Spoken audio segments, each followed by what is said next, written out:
எல்லாருக்கும் வணக்கம். நான் VPA 14138. நான் இங்கே இருக்கேன் அப்படின்னா ரொம்ப சாதாரண விஷயமே கிடையாது.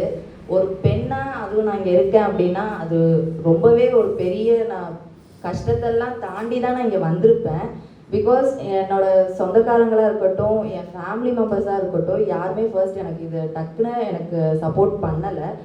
ஏன்னா நான் ஃபர்ஸ்ட் டைம் நான் பைலட் ஆகணும்னு சொன்னப்போ, எனக்கு இதில் இன்ட்ரெஸ்ட் இருக்குதுன்னு சொன்னப்போ ஃபர்ஸ்ட் எல்லோரும் என்னை பார்த்து சிரித்தாங்க.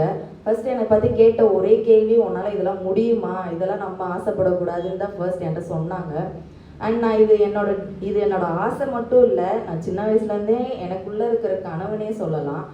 ஏன்னா நான் ஒவ்வொரு டைம் ஏர்போர்ட்ஸ் அண்ட் ஏரோப்ளைன் எல்லாமே பார்க்கும்போது அவ்வளோ ஆசைப்பட்டிருக்கேன், அவ்வளோ இன்ட்ரெஸ்டாக இருந்திருக்கேன். எப்போ நான் போவேன், எப்போ இதிலலாம் ஒன்ஸ் ஒரு வாட்டியாச்சும் போக மாட்டேனான்னு நான் ரொம்ப ஆசைப்பட்டிருக்கேனே சொல்லலாம். நான் இதை ஃபர்ஸ்ட் டைம் அம்மாட்ட சொல்லும் போது கூட இதுக்கெல்லாம் ரொம்ப காஸ்ட் ஆகுமா, இதுக்கெல்லாம் ரொம்ப செலவாகும், வெளியே போகிற மாதிரி இருக்கும், இதெல்லாம் என்னால் முடியாது, நம்ம ஃபேமிலிக்கு செட் ஆகாதுன்னு தான் நான் ஃபர்ஸ்ட் சொன்னேன். அண்ட் அம்மாவுமே இதெல்லாம் நமக்கு இவ்வளோ லேக்ஸ் செலவு பண்ணிலாம் படிக்கணுமா, அதுவும் பொண்ணுக்கு இவ்வளோ செலவு பண்ணுமான்னு தான் ஃபர்ஸ்ட் எல்லாருமே கேட்டாங்க.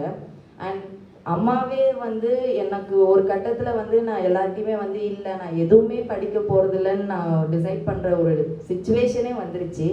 அந்த மாதிரி டைமில் எனக்கு அம்மா தான் நான் உன்னை படிக்க வைக்கிறேன், நான் உனக்கு பே பண்ணுறேன் எவ்வளோ இருந்தாலும்னு சொல்லி எனக்கு ரொம்ப சப்போர்ட் பண்ணாங்க.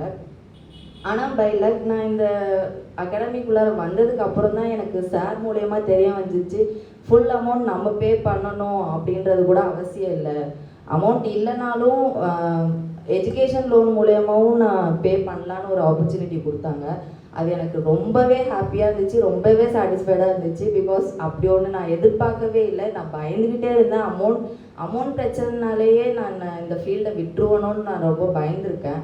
ஸோ இதுக்காகவே நான் சாருக்கு ரொம்ப தேங்க்ஃபுல் பண்ணிக்கிறேன்.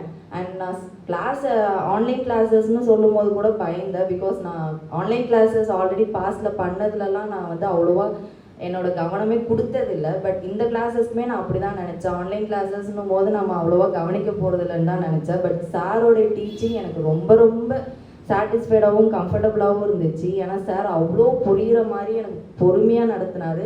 நான் ஒன்ஸ் ஆர் 2 வாட்டி கேள்வி கேட்டாலும் சார் அதுக்கு பொறுமையாக எனக்கு ஆன்சர் சொல்லியிருக்காரு. அண்ட் அந்த கால்குலேட்டர்ஸ்லாம் எனக்கு ஃபர்ஸ்ட் ஆஃப் ஆல் பார்த்தப்போ இதெல்லாம் எப்படி யூஸ் பண்ணணும்னு கூட எனக்கு தெரியாது. பட் இப்போ நான் பண்ணுவேன் அப்படின்னா அது கண்டிப்பாக சாரால் தான் பண்ணுவேன். அண்ட் இந்த ஆப்பர்ச்சுனிட்டி கிடைச்சதுக்கு நான் ரொம்பவே கொடுத்து வச்சுருக்கணும்னு நினைக்கிறேன். And thank you.